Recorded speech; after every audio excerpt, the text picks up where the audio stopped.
one of the names he is called as Kodanda Pani.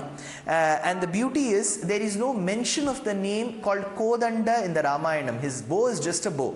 But through Sishtacharam, we have been listening through generations and millennia that his bow is called Kodanda. Since he holds the Kodanda, he is called Kodanda Pani. Like how Arjuna of the Mahabharata days had Gandiva in his hand. And to the ringing of the bells, why is the bell rung? One of the greatest Acharya Varyas in the south of India is called Vedanta Deshika, who composed a work called Raghuvira Gadyam.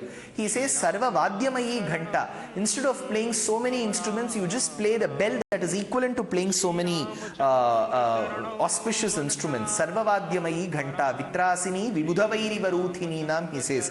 So, Sarva Vadyamayi Ghanta, and that Ghanta, the sound of the bell, is supposed to annihilate all the inauspicious thoughts in the people. So if there are people who have vowed not to come to the temple, if people have been there in the country finding to nitpick on certain issues of the temple, I'm sure with the sound of the Vadyamayi Ghanta, all those negative thoughts would go away.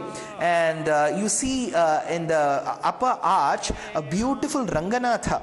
Why? Because Ranganatha is the family deity of Ramachandra. You see Padmanabha, Brahma seated on a lotus emerging from the navel of Vishnu, and that form of Ranganatha or Padmanabha is visible above the Garbhagraham.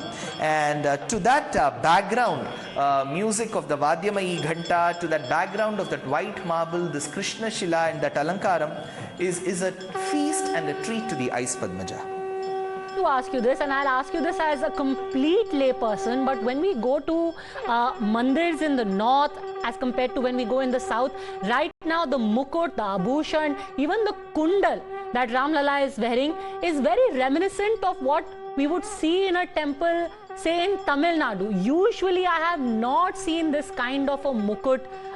If I would go to say in any temple in UP or Madhya Pradesh. Correct me if I'm wrong. Is this a conscious decision to have that kind of abhushan, mukut, kundal, etc.? I don't think that would have been the plan, but since the Krishna Shila is very reminiscent of the south of India, maybe Andhra Pradesh, Telangana, Tamil Nadu, Kerala, Karnataka, to a large extent even Maharashtra and Gujarat, because this is largely referred to as the peninsular region.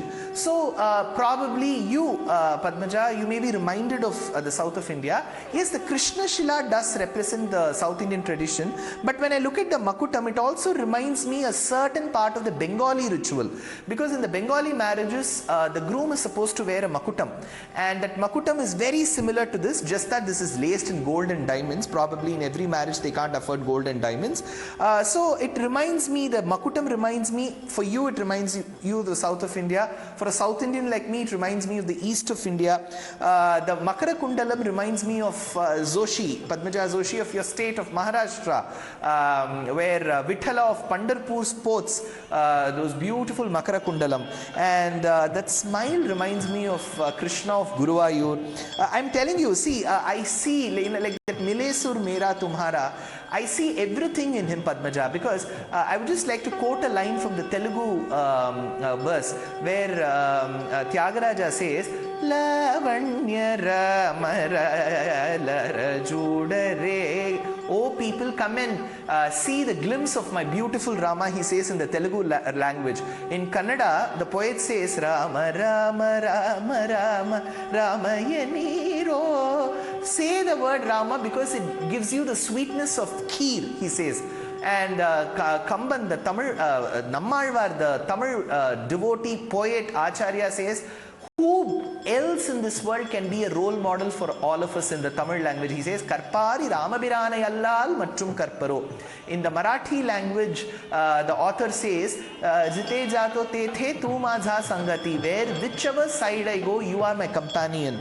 And of course, Narsingh Mehta in the Gujarati language says, Padmaja, Vaishnava Janato Tene Kahiye. So who's a Vaishnava? Just not a Vishnu's devotee.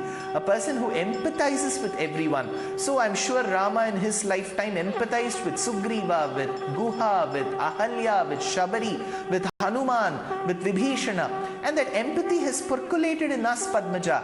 Even before the vaccines could be given for all the Indians, we were more than happy to be magnanimous enough to give those vaccines as a part of the Vaccine Maitri initiative to other countries. Where did we bequeath this habit from? Because it is coming in our DNA from Rama's grace to do something good for others even before that good happens to you. So in my humble opinion, the Murti of Rama is an amalgamation of India's different parts, and the musical instruments that were played were again reminiscent of all different parts of India and their musical traditions. And Ramayana itself is such a beacon of light for our civilization. That is why it has been transcreated in so many different languages, Padmaja.